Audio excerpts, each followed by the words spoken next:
Hello, everyone. My name is Joel, and today I'd like to discuss how health and physical education supports children's health, well-being, and development throughout primary school. The Australian curriculum, Health and Physical Education, is organised into two interconnected strands: movement and physical activity, and personal, social, and community health. In Part A, I'll focus on the movement and physical activity strand, specifically the moving our bodies substrand through the challenge and adventure activities focus area in natural and outdoor settings. As parents, we often think of physical activity as keeping children fit or helping them burn off energy.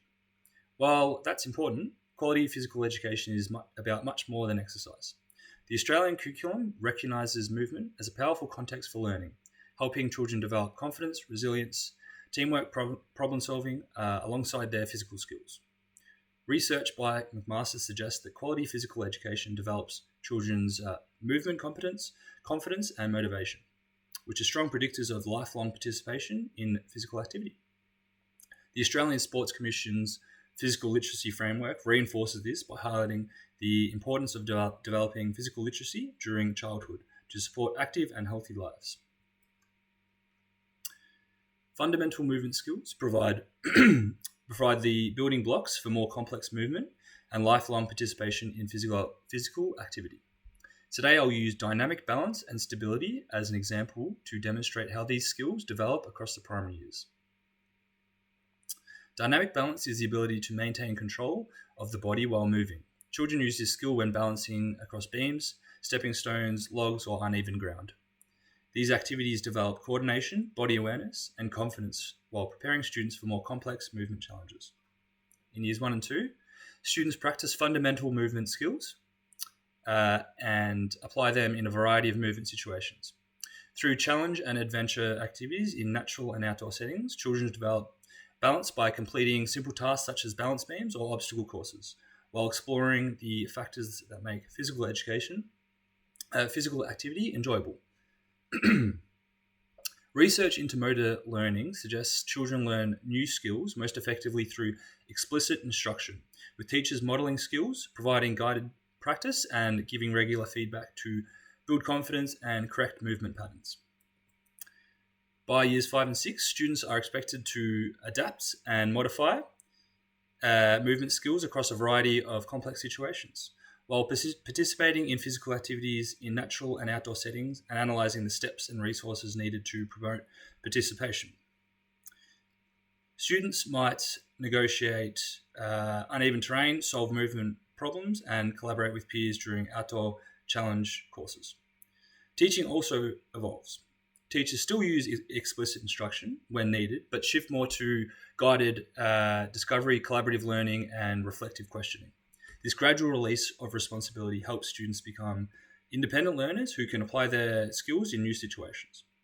This progression reflects how the Australian curriculum intentionally moves students from learning fundamental skills, movement skills, to confidently applying them in authentic contexts. Creating safe and inclusive learning environments is essential for this learning to occur. Teachers complete risk assessments, inspect equipment, establish clear safety expectations, and differentiate activities to meet students' individual needs. For example, a child developing confidence may use a wider balance beam with teacher support, while another student may be challenged with narrower beams or uneven natural surfaces.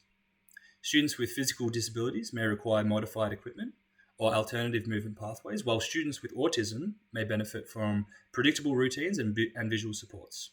This reflects the principle of equity, where students receive the support they need to access the same learning opportunities. These practices are supported by the Disability Discrimination Act and the Disability Standards for Education, which require schools to provide equitable access and reasonable adjustments.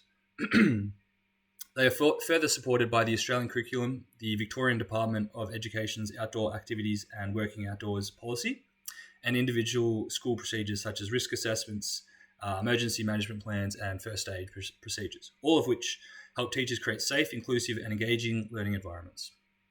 As Colcott and colleagues argue, inclusion should be embedded through HPE planning rather than considered afterwards.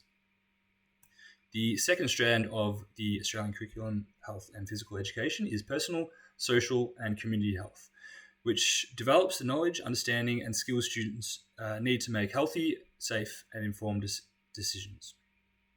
Good health is about much more than avoiding illness. The World Health Organization defines health as complete physical, mental, and social well-being.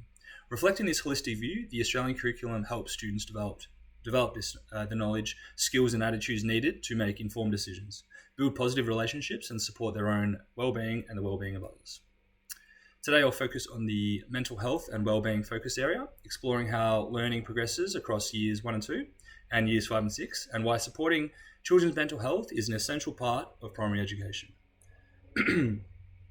Positive mental health helps children manage emotions, cope with challenges, build resilience, and participate confidently in school life. Research also shows that students with strong social and emotional well-being are more engaged in learning and experience better academic and social outcomes. The curriculum develops these skills progressively across the primary years. In years 1 and 2, students begin recognizing emotions and practicing protective behaviors and help-seeking strategies that keep themselves and others safe. A practical activity might involve students using emotion cards to identify different feelings before role-playing scenarios where they practice calming strategies or asking a trusted adult for help. This provides a safe environment for students to practice these skills before they encounter similar situations in everyday life. Because recognizing emotions and help-seeking are new concepts for younger children, teachers use explicit instruction, modeling, and guided discussion to help children build emotional literacy and confidence. Research suggests that explicitly teaching social skills and emotional skills during the primary years helps improve students' emotional regulation, relationships, and academic engagement.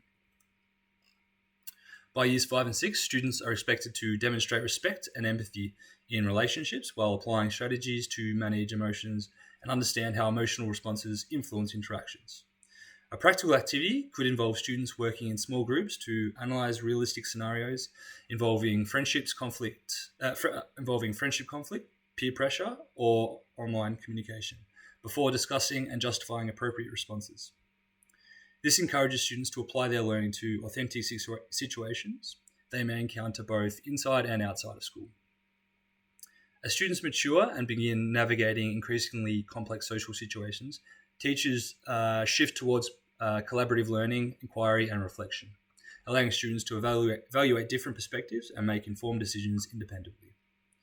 This progression reflects how the Australian curriculum intentionally moves students from recognizing and describing healthy behaviors in the early years to independently analyzing situations and applying strategies that support lifelong health and well-being.